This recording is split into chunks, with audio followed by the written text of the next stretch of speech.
Hey guys, and welcome back to the channel. Novak Djokovic wins his 92nd ATP title, winning an epic battle against Sebastian Korda in the Adelaide International One tournament. And it really was a thrilling match. We're going to go into that match. I'm also going to talk about what I think it might mean for the Australian Open 2023 tournament, which is now around the corner. It's about a week away. And this sets him up very nicely, let's say. Before we get into it, though, remember to hit that like button and do subscribe if you are new. Thank you so much for tuning into the channel. Also, do leave a rating or review if you're listening on a podcast platform. On top of that, thank you to all the members on YouTube. Really is greatly appreciated your support for not just the channel, but for the community as well. So thank you, and it is genuinely hugely appreciated. Okay, let's get into it. Novak Djokovic won, as I said, a very tight match, and it was a match of fine margins. There wasn't really much in it, honestly. He actually saved a match point. So he came back from a match point down the second set to then go on and win it in three. He ended up winning 6-7, 7-6, 6-4. On the first set tiebreaker, Korda won at 10-8. He did actually have a set point at 5-4, if I'm not mistaken, and then he didn't convert it. Djokovic saved it, went to a tiebreaker. Korda did really well to come out of that 10-8.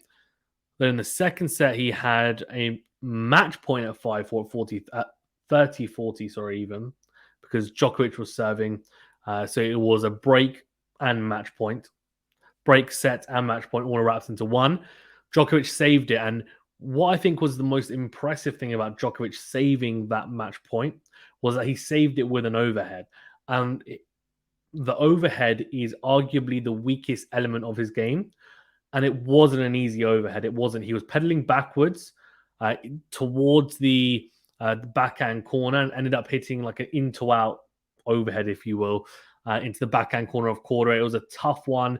He had to really reach for it as well. Not the easiest of overheads whatsoever, but he put it away really cleanly.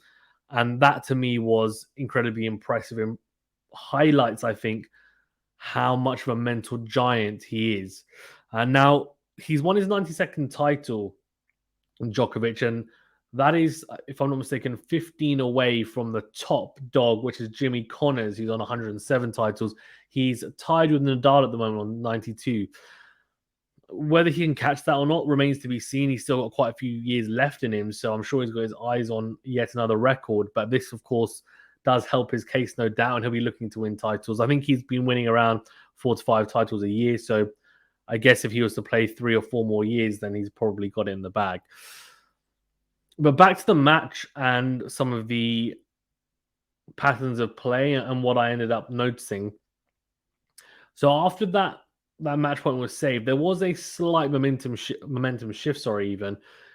Especially in the tiebreaker. He went 6-1 up. It ended up being a very comfortable tiebreaker, won at 7-3. And I think Korda probably didn't recover quick enough from the disappointment of that match point. And Djokovic also really was fueled by the adrenaline probably of saving that match point. And he has saved match points in massive matches before, as we know. Throughout the years, he has a reputation for coming back from behind and coming back from breaks down, from match point down, and going on to win matches.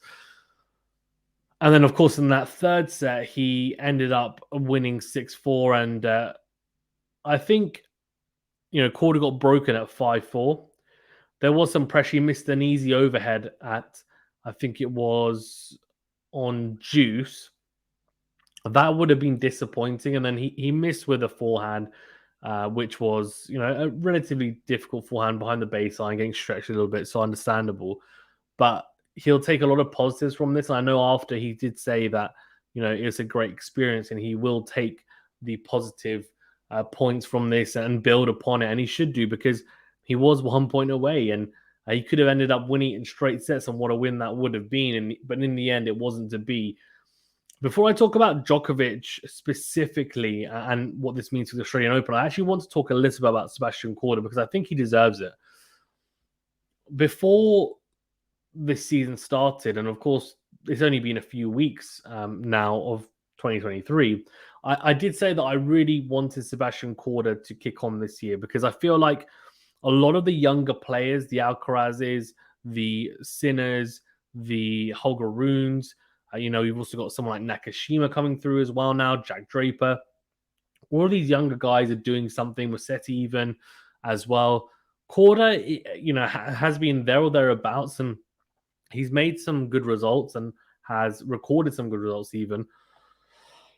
But he hasn't quite been as consistent, I think, as he would like. So the fact that he's been able to now make a final here against Novak Djokovic, and the way that he played was very, very close to winning it, is a positive sign. And I think it's a sign of things to come, genuinely.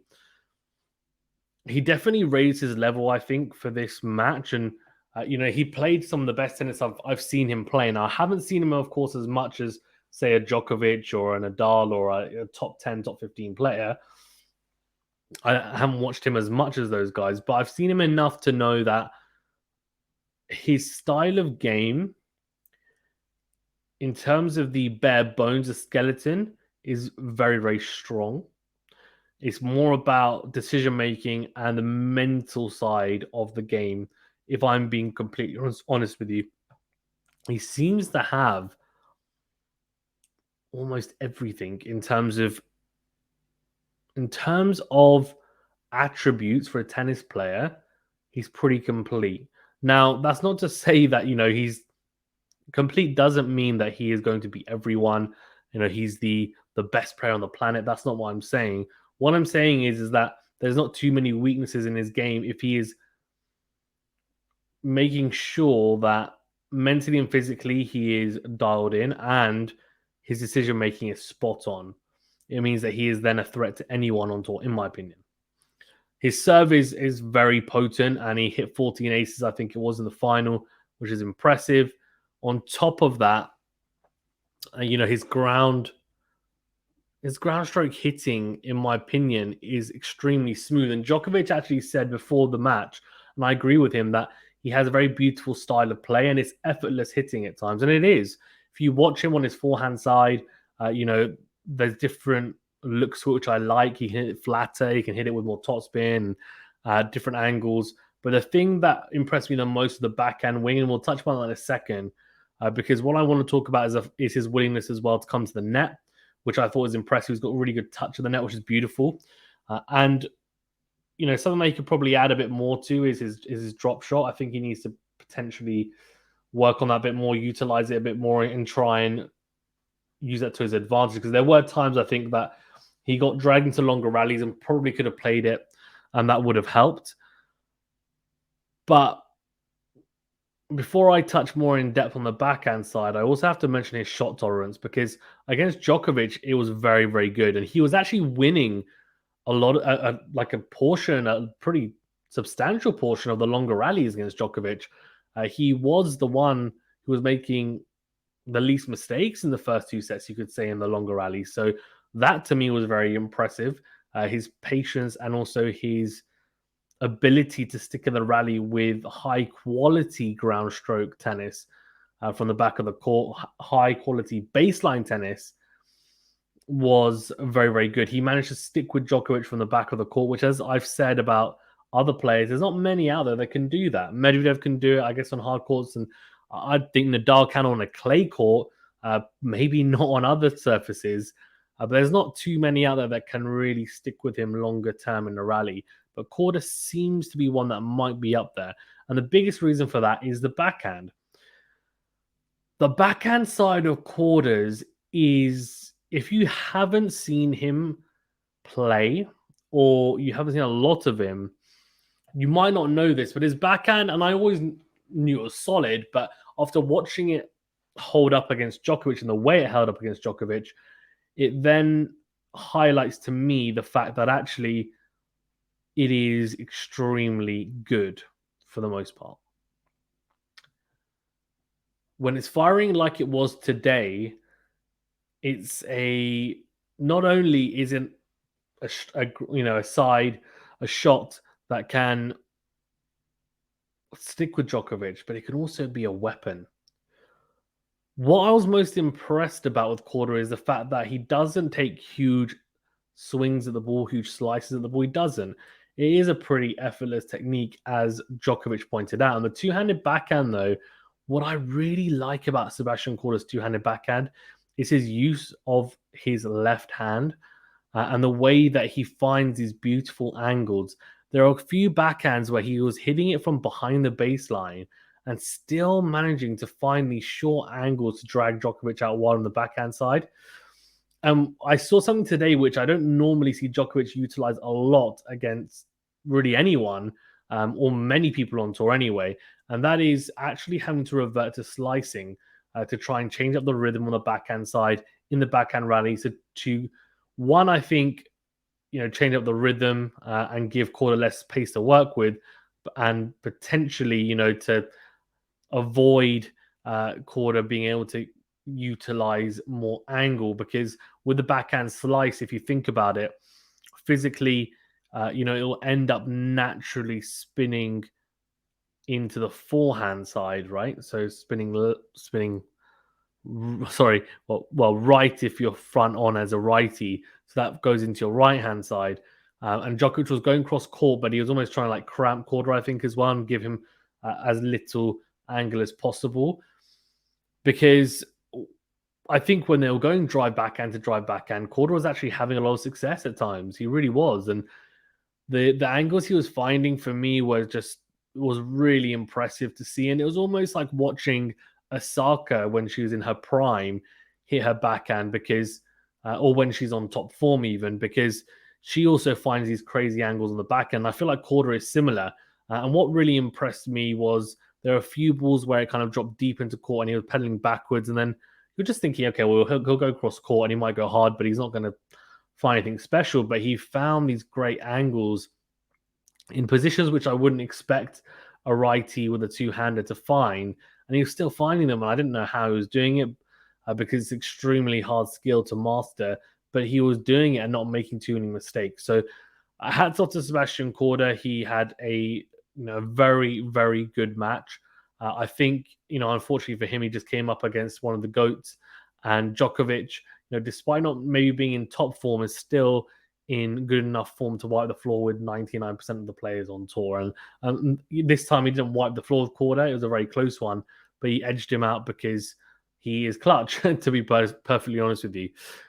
So in terms of then Novak Djokovic and how he's looking and how it bodes then for the Australian Open, I think this is a really, really good win, because not only does it give him confidence now going into the Australian Open, but of course the courts play pretty similar, despite it being different cities, from my understanding. So that's a highlight for Djokovic. He now has a week off, where he's going to rest. With Carlos Alcaraz, now out injured as well, and Rafa Nadal not in great form and not really expected to go too far, it's really opened up nicely for Djokovic, because yes, you do have your Tsitsipas's and your Medvedevs and your Casper Ruuds and your Holger Runes and your Yannick Sinners and your Felixes, and I get that, but he already was, I think, the favourite, even when Alcaraz was fit. Some people might have said him and Alcaraz together, but now that Alcaraz is gone and Nadal's not in great form, Djokovic, I feel, has a large gap between himself and the rest of the field. It's going to be interesting to see if anyone can close it. But at the moment, he's looking so imperious, it's very difficult to back against him. But we shall see, because the one thing that impressed me in 2020, I think, or 2021 even, was his serving against Medvedev. Served incredibly well, and that doesn't seem to have gone anywhere. He's still serving extremely well for the most part. And of course, we know how dangerous and deadly his returning is, arguably the best returner of all time. For Sebastian Korda, some positives to take out of this, honestly.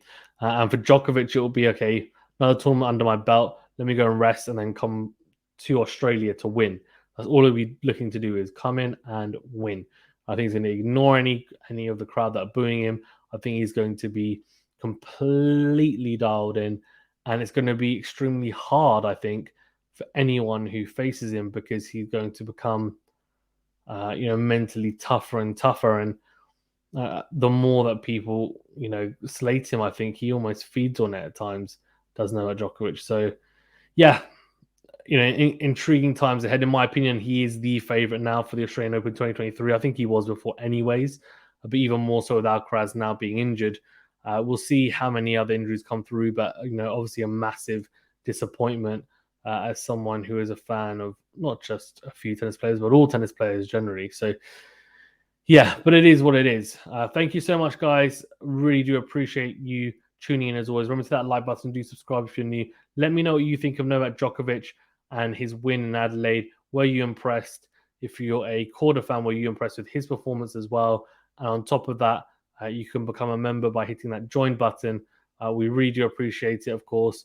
We will be doing quite a few preview videos for the Australian Open, on top of also doing, of course, live streams throughout the 2 weeks and day-by-day roundups, on top of a whole host of other things. Keep in touch and keep tuned in for that. Thank you very much, guys. Stay safe and well, and we'll see you on the next video.